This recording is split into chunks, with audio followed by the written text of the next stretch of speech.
Assalamualaikum warahmatullahi udah di record. Oh, udah. Assalamualaikum warahmatullahi wabarakatuh. Halo semuanya, perkenalkan nama saya Muhammad Ikhwan dengan RP 332460.002.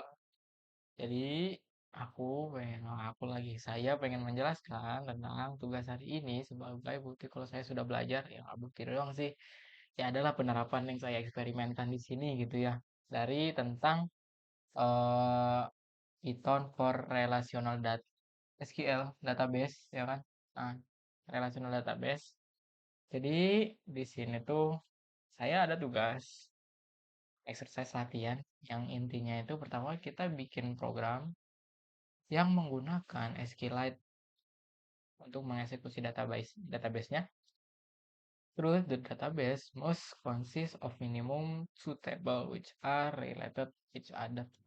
Jadi minimal si database-nya ini memiliki dua tabel yang dimana dua tabel ini dia saling berkorelasi, yang bisa berkorelasi, ya intinya saling ada sangkut pautnya lah intinya gitu kali ya. Nah, terus jelasan programnya, dokumentasi sebagai objektif ini pada, ya intinya begitu.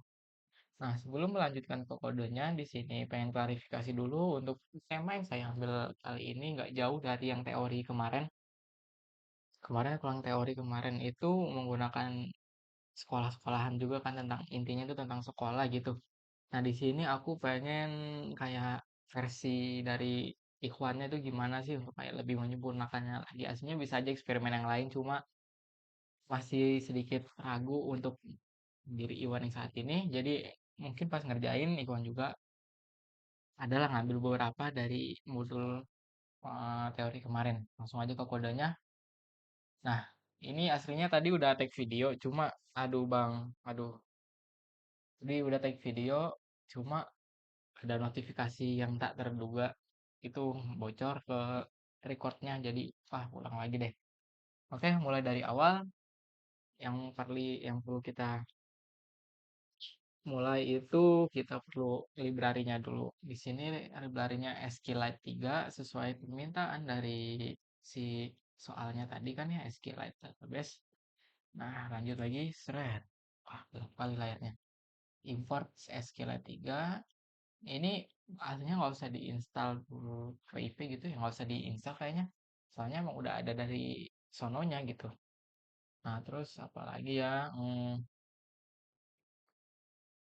Nah, seperti biasa, jadi kemarin di dalam teori itu dijelaskan kalau ada beberapa alur dari si SQ apa untuk eksekusi dataset ini, dataset database. Yang pertama import dulu library-nya, yang kedua konekin dulu library sama database-nya. Yang ketiga terus itu kita pakai kursorin antara database-nya sama si Python-nya mungkin ya. Yang keempat itu di commit, yang kelima di close. Nah, itu alur ceritanya seperti itu yang kemarin dijelaskan. Nah, di sini kita connect SQLite 3 terus nama database-nya yaitu school.db. Kenapa namanya school? Biar keren aja bahasa Inggris. Nah, lanjut eh connect. Jadi dia sifatnya kalau misalnya kita belum punya database-nya, dia bakal buat. Tapi kalau misalnya kita sebelumnya udah punya, dia bakal eksekusi yang udah ada. Ya kayak di open file yang kemarin di ujian itu. Nah,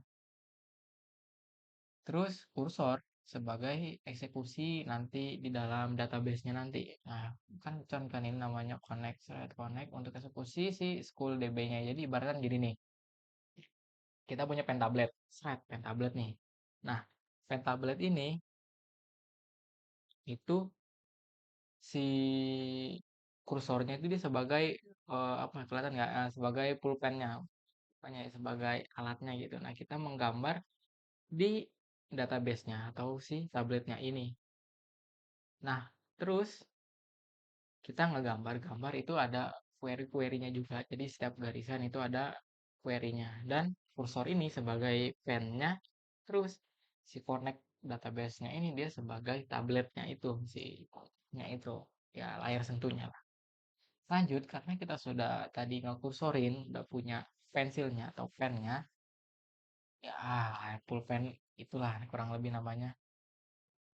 Langsung sikat yang pertama, itu ada yang namanya bikin tabel dulu. Ya, ya perlu ada tabel di setiap database gitu. Nah, ini tabel murid, kursor execute. Nah, execute ini yang tadi aku bilang udah ada kursor execute ini sebagai garisan dari pulpennya tadi. Create tabel if not exist murid. Jadi bikin tabel apabila sebelumnya belum ada murid gitu, sebelum ada tes murid. Kalau udah ada, ya silakan gitu. Paling sisanya kalau beda lagi dia jadi menambahkan. Nah, create tabel if not exist murid NRP integer primary Q auto increment. Jadi ada baris NRP. Baris ya, baris kolom ya, baris NRP. Nah, baris NRP yang pertama ini dia sifatnya integer dan primary key. Primary key ini jadi dia nggak boleh ada duplikat, nggak boleh ada yang sama, nggak boleh ada yang, ya intinya nggak boleh ada yang sama. Itu primary key fungsinya. Terus ada auto insert, auto insert. Nah, itulah bahasa Inggrisnya. Auto insert ini tadi sempat aku baca di Google juga, dia fungsinya itu untuk auto namain, bukan auto namain, auto ngasih huruf di setiap baris sebelahnya gitu. Nah, karena tadi oh di kolom sebelahnya, untuk kolom sebelahnya gitu ya, begitulah. Nah, terus di kolom sebelahnya NRP tadi ada kolom nama, itu dia ada harus bersifat teks, ya bersifat teks. Terus dia not null, dia nggak boleh kosong nilainya, jadi nama harus wajib ada ya. Terus asal kelas ini dia teks aja, kenapa nggak pakai not null ya, apa soalnya kelas itu hitungan opsional bagi Ikhwan. Nah, terus bikin tabel mata kuliahnya. Yang pertama tadi itu murid, yang kedua tabel mata kuliahnya ya kan, ada kursor execute. Nah, execute create tabel if not access matkul. Kasusnya sama tadi kayak murid tadi. Nah, matkul ID integer primary key auto instrument. Jadi di sini cuma ada dua kolom, kolom nomor sama ID, kolom nomor ID matkulnya sama si matkul itu sendiri. Dia not text, not teksnya not dulu, nggak boleh ada kosong, nggak boleh kosong gitu intinya. Nah, selanjutnya udah ada dua matkul AI, ada matkul sama nama sama murid tadi ya. Nah, selanjutnya itu ada bikin tabel relasi ya, enrollment. Jadi dia ini sebagai many to many-nya antara si murid sama matkul. Nah, create tabel if not exist enrollment sama kayak yang tadi sebelum-sebelumnya tadi yang sudah saya jelaskan. NRP dia bersifat integer, matkul ID juga bersifat integer, harus bersifat angka. Terus foreign key NRP, untuk NRP dia referensinya dari murid kolom NRP. Reference key-nya juga matkul ID, referensinya juga dari matkul ID. Jadi dia ngambil kunci dari matkul ID terus disamain nih sama matkul ID tadi gitu.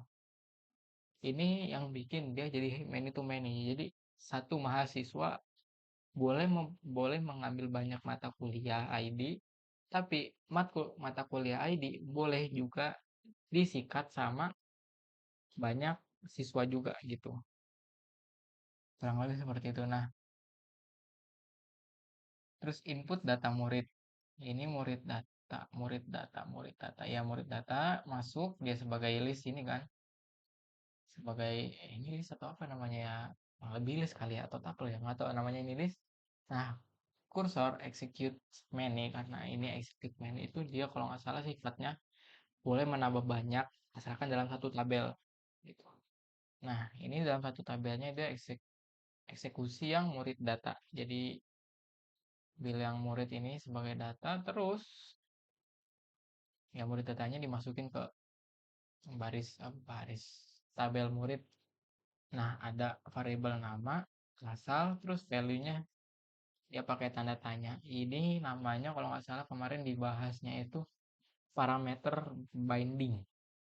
Nah, fungsinya parameter binding ini untuk apa? Jadi dia ini sebagai proteksi supaya kita tidak kena SQL injection. Nah, SQL injection itu serangan dari hacker, bisa jadi dia bisa menerobos untuk ngambil, atau bahkan dia bakal jadi adminnya juga kalau misalnya dia tahu sisi gelapnya si admin dari itu pakai si SQL injection ini. Nah, query-nya itu kalau misalnya kenapa sih harus pakai parameter binding gitu? Nah, kita bandingin aja deh sama kode yang dia pakai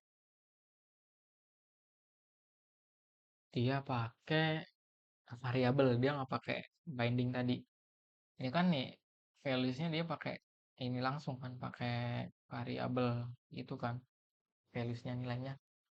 Nah, ini contoh kasus kalau nggak pakai parameter binding tadi, dia langsung pakai nama variabel. Ini bakal riskan apabila ada kesamaan antara si values-nya ini. Pemisahnya kalau bisa ya. Misal nih, ada nama, contohnya dia ada O, terus tanda petik, O'Reilly, kan nama Belanda tuh. Nah, dia nama Belanda pasti ada ininya nih. Ada tanda petik di tengah namanya. Nah, otomatis kalau misalnya udah ada tanda petik di sini, O'Reilly ini pertama dia bener namanya, si nama dimasukkan ke dalam variabel nama. Nah, si Riley ini kan masih terhubung masih dalam satu nama kan maksudnya. Ya. Nah, dia ini bakal kebingungan si SQL-nya. Masuk ke asal dia nggak bisa, soalnya tidak ada tanda petik lagi di sini. Terus jadi dia stuck di antara tengah-tengah antara nama sama asal. Otomatis itu yang bakal bikin si SQL ini terkena injeksi, terus bisa di kotak-atik dengan adanya error itu. Dia bikin error si SQL-nya. Jadi nanti bakal ngambil 0, bakal ngambil si O-nya, terus si relnya bakal bingung nanti bakal kemana gitu. Intinya kayak gitu kurang lebih. Lanjut. Nah, pentingnya itu biar anti injeksi. Ya, begitu. Ziat masuk ke dalam nama, terus ini Salwa masuk ke dalam nama, terus Indra juga masuk ke dalam nama, ECTA, D3 IPA, ECTA itu masuk ke dalam asal kelasnya. Jadi value-nya masuk ke sana. Begitu juga tambahkan data mata kuliah juga nih. Seret.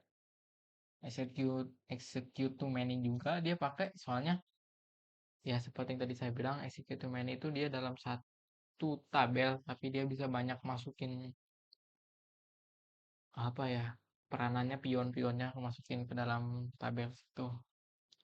Nah, manajemen data, web design, pemrograman, kenapa nggak pakai satu gitu kan? Satu misal di sini, terus dua, terus di sini tiga gitu. Ini soalnya udah, aduh astagfirullah. Ini udah dari si apa namanya? Foto instrumennya ini gitu.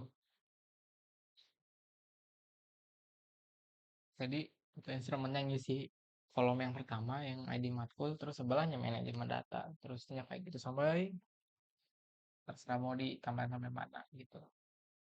Nah, kursor exit-to-main ini habis tuh menambah data hubungannya antara murid sama matkulnya tadi, seperti yang saya bilang. Nah, enrollment data nih, dia bikin lisan juga. Nah, satu itu tadi Ziat, di perlu diingat satu itu Ziat, dua Salwa, tiga itu Indra. Soalnya sesuai urutan tadi juga, sama auto instrumentnya juga bilangnya kayak gitu tadi, ya kan? Nah, satu ini dia ngambil dari murid dulu, habis itu ngambil dari si matkul matkul datanya tadi, tabel matkulnya ngambil dari situ. Satu tiga dua satu tiga satu. Nah, Ziad ngambil manajemen data, Ziad pemrograman juga dia ngambil. Nah, ini yang namanya man to many tadi. Masih satu siswa bisa ngambil banyak mata kuliah, dan satu mata kuliah bisa dieksekusi sama banyak mahasiswa gitu. Nah, kurang lebih dua tadi si Salva tadi, terus web design yang ambil, terus tiga itu Indra, terus manajemen data satu juga sama kayak si dia tadi. Nah, kalau sudah execute to many juga, kenapa execute to many? Padahal si itunya, execute to many gitu ya?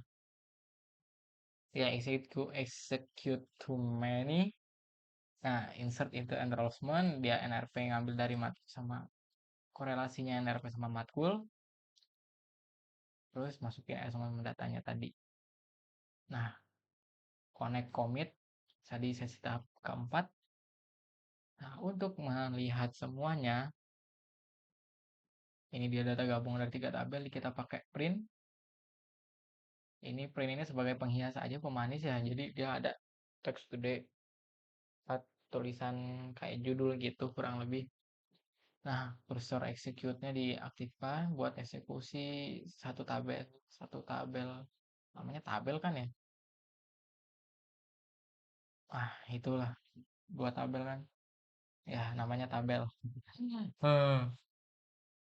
Dia tabelnya ngambil dari select from murid, nama, terus murid asal, sama matkul atau kuliah name-nya. Jadi rumusnya ngambil nama tabel, habis itu nama kolomnya, terus tabel lagi sama nama kolomnya lagi. Begitu juga yang matkul ini, dia tabel dulu, habis itu sama kolomnya itu tadi. Ngambilnya dari enrollment, soalnya enrollment dia punya dua-duanya tadi, ada ya sebenarnya juga penghubung lah, pihak ketiganya gitu. Nah, join kalau di buku ini nih, ntar mana bukunya, lumba-lumba nih.